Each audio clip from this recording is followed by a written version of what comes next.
Hi, this is Rick, Vintage Oddball Cards. Hope everyone's doing well out there. I sure am. Now today, I got a photo I'd like to show you, kind of a unique photo, and also a card that I've never shown before on video. So we're going to start with the photo. It's kind of an interesting photo. It doesn't show the upper half of the player, just the lower half. I'm going to show you this photo, see if you can come up with the player. Who owned these shoes and socks? So I'm going to cover up his name. So whose shoes are these?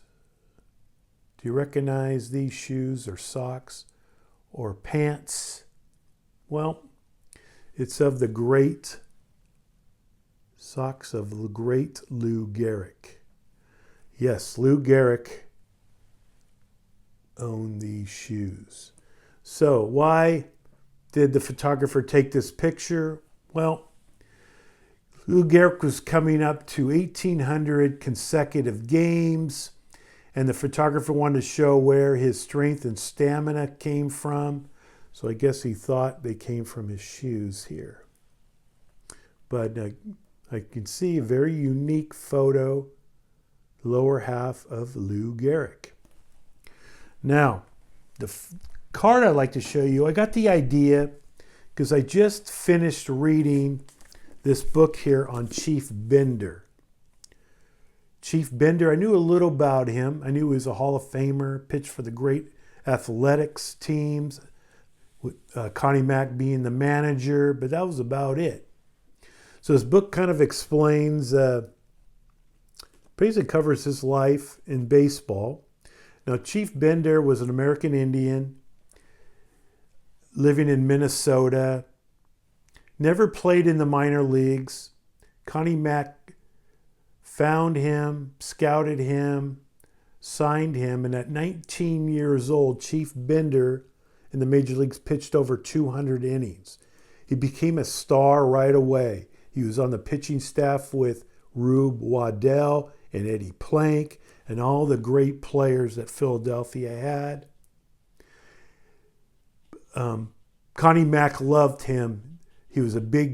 Chief Bender was a big-time, big-game pitcher. He pitched in 5 different World Series. The Philadelphia Athletics won 3 of those World Series. He started game 1 in most of them over Eddie Plank. That's how much Connie Mack trusted him.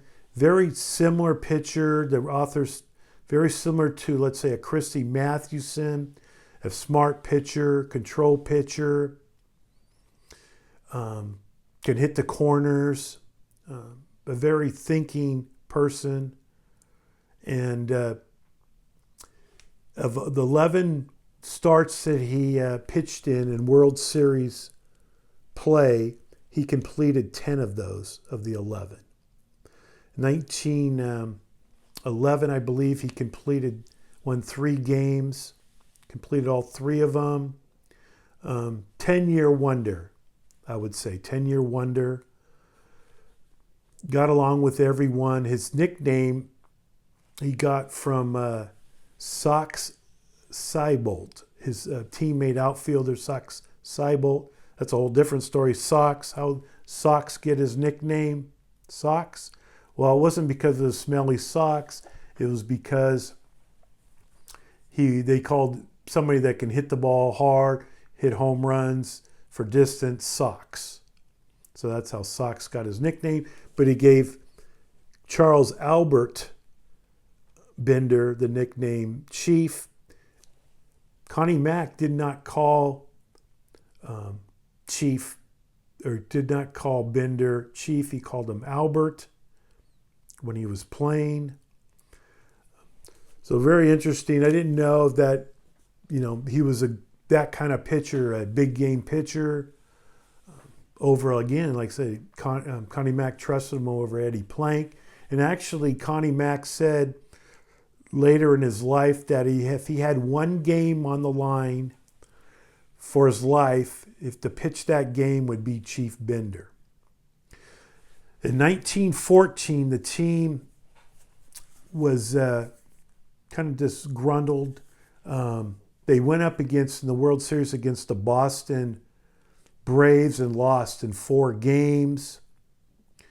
Chief Bender pitched that first game of the World Series. The one game he did not complete. The press were told that he was ill, but he was still going to pitch the game. Chief Bender did have some physical problems, but also was a drinker. And so the press blamed him for the Boston Braves winning the World Series over the Athletics in 4 games. Connie Mack ended up breaking up the team after 1914. And Chief Bender went to the Federal League for 1 year and basically flamed out after that. Did a lot of coaching as a pitching coach and minor league coach. But it was basically an unbelievable 10-year wonder, and elected into the Hall of Fame in 1953. So the card I'd like to show you is a 1911 Rochester Baking Company card of Chief Bender. Beautiful card, beautiful color, definitely miscut. Most of these are miscut, either top to bottom or bottom to top, for whatever reason.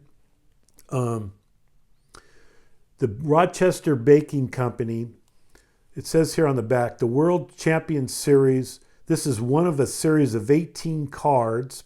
It basically honoring 18 cards that honor the 1910 World Series team. And you can see up here, it says World Champions 1910. So it says here, this is one of the series of 18 cards which we are giving away for each loaf. One for each loaf of Gibson or Perfecto bread. A different card each day. Don't miss. Complete the entire set. When you have the full number, return them to our office and get a set of Mail of All Nations cards or a megaphone. Most kids, what are you going to get? A megaphone, right? The All Nations cards, they were basically how each country delivered their mail. So as a kid, you got to go a megaphone. This set will be returned Rochester Baking Company at all grocers. So that's what it looks on the back here. Glue mark. PSA has graded 5 of these. SGC 12. So pretty expensive cards, even the common players. But really cool to own a Rochester Chief Bender card. Eddie Plank's in the set. Let's see, who else? Eddie Plank, Eddie Collins, Home Run Baker, Connie Mack, the managers in the set. Just really cool, the uniform too, the portrait. Hey, thanks for watching. This is Rick, Vintage Oddball Cards. Bye.